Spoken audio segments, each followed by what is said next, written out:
Hey folks, welcome to my channel Number Pen. So today we will continue our uh, lesson on limits under the topic applications of differential calculus. So we have a formula right on your screen here, and one of the reasons I wrote this formula is because this could come out very handy when you solve some problems in limits, right? Now this is a formula from binomials, and for now let's just read out this formula and make sure that we have it registered in our minds.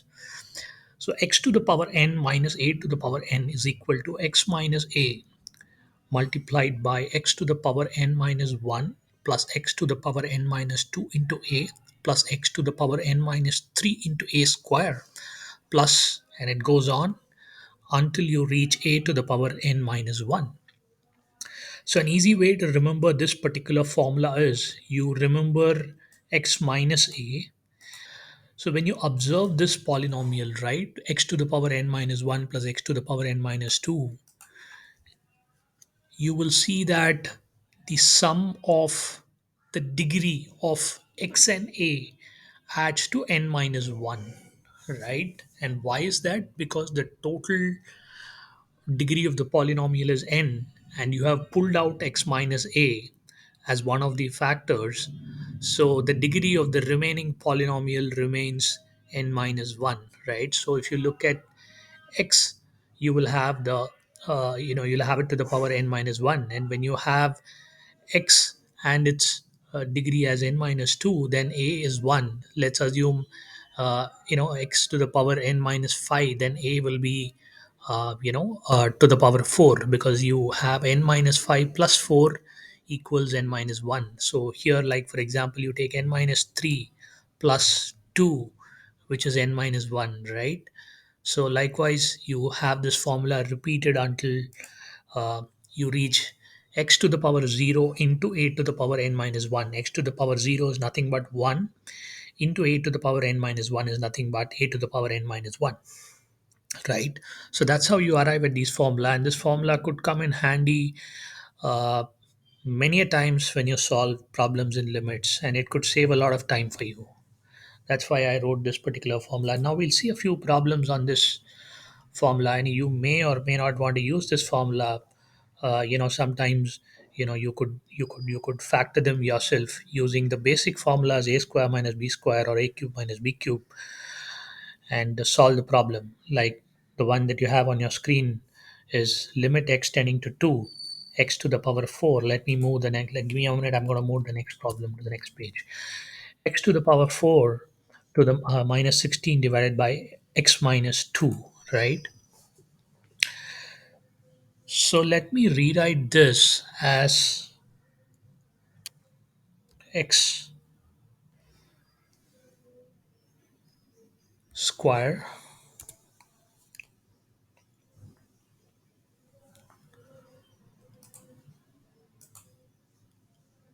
is up here, and let me write this as x square minus 4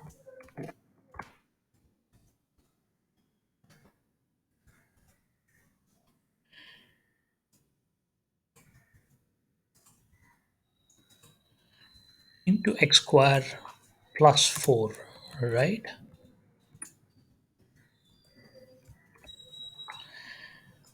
Denominator remains as it is.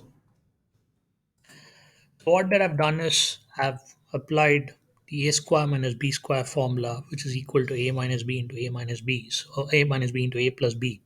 So x to the power 4 and 16 is written as 4 square, and x to the power 4 is written as x square the whole square, right? So it becomes x square the whole square minus 4 square, right?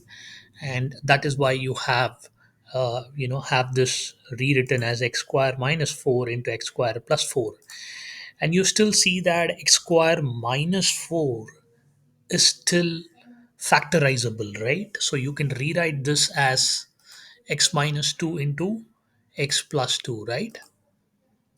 So I'm going to copy x square plus 4 as it is,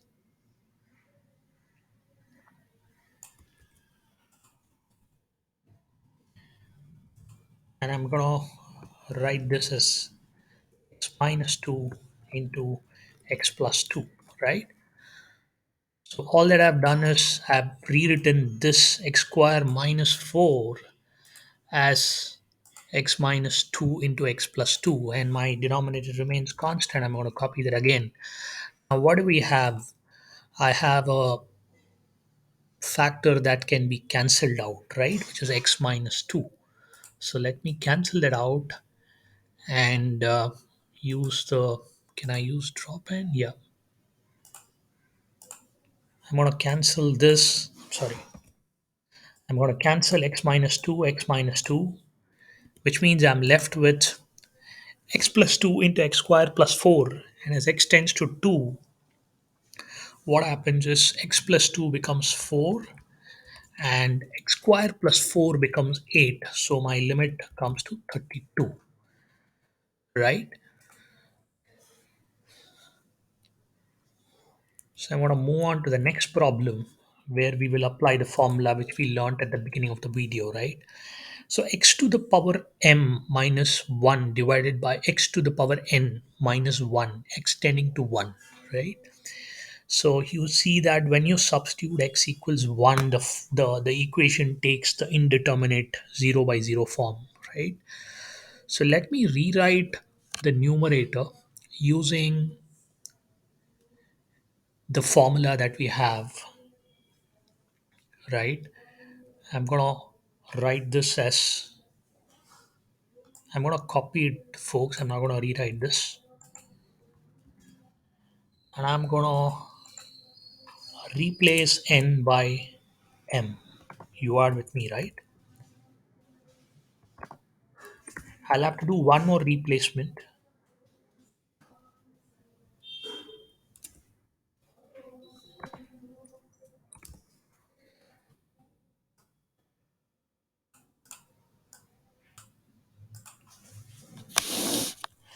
The other replacement that I'll have to do is a, right? A remains as 1, so we can remove it because throughout a remains.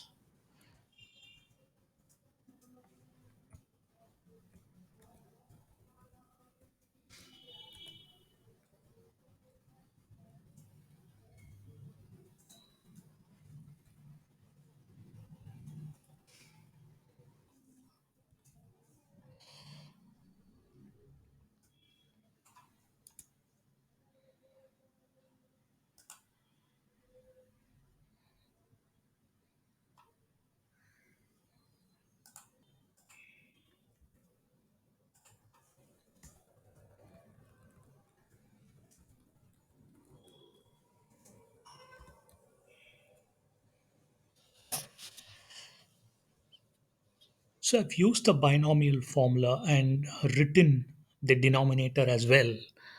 Using the formula, we have written the numerator and the denominator. We have pulled out x minus 1, right? And the numerator is written as x to the power m minus 1 plus x to the power m minus 2 plus x to the power m minus 3. Likewise, until x to the power 1 plus x to the power 0, right, which is nothing but your 1. And similarly we've written the denominator, except that the degree of the polynomial is n minus 1, whereas the degree of the polynomial in the numerator is m minus 1, right, after pulling out the factor x minus 1. So now we know that the common factor is x minus 1, and I'm going to cancel that out, and I'm left with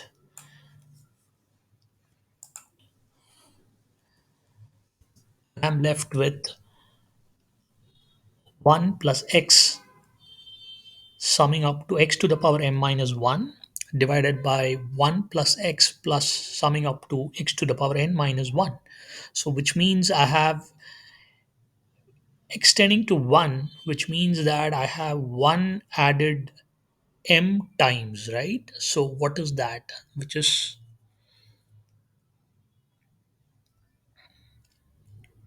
m, right? I've got m added, I've got 1 added m times in the numerator, which is 1 into m, and I've got n added 1 added n times in the denominator, because I'm substituting x equals 1 in the denominator, which means I'm going to be left with 1 into n in the denominator, which is my m by n, right? So that's our final limit for this equation, right? So this is where the formula comes handy, right? So I would recommend all of you to remember this particular formula.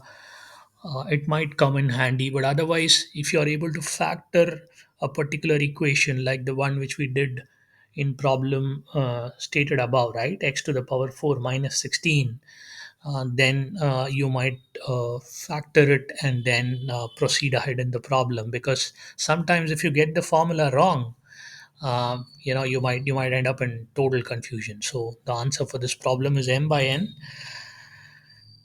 I hope you got a good understanding of this problem. So the next problem is limit of root x tending to 3 x square minus 81 divided by root x minus 3, right? I'm not going to apply the formula here, folks. We will do the factorization of the numerator. So what is x square minus 81? It is nothing but x square minus 9 square, right? So I will rewrite the numerator as x minus 9 divided by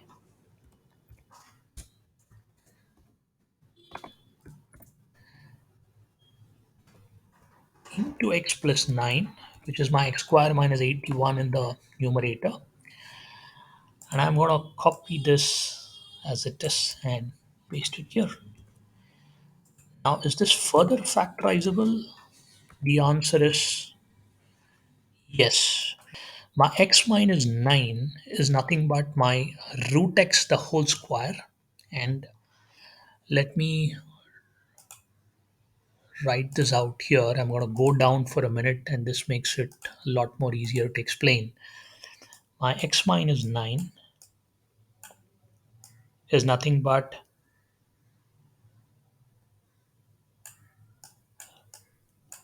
root x the whole square minus 3 square, which again is further factorizable, and we can rewrite this as root x minus 3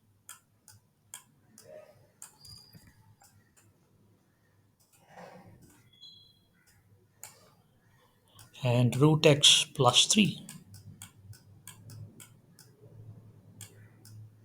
right?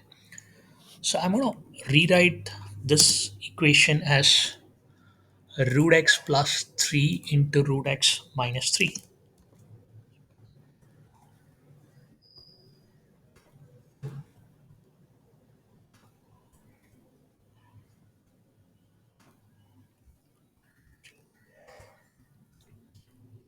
Plus 9 remains as it is, right? I'm going to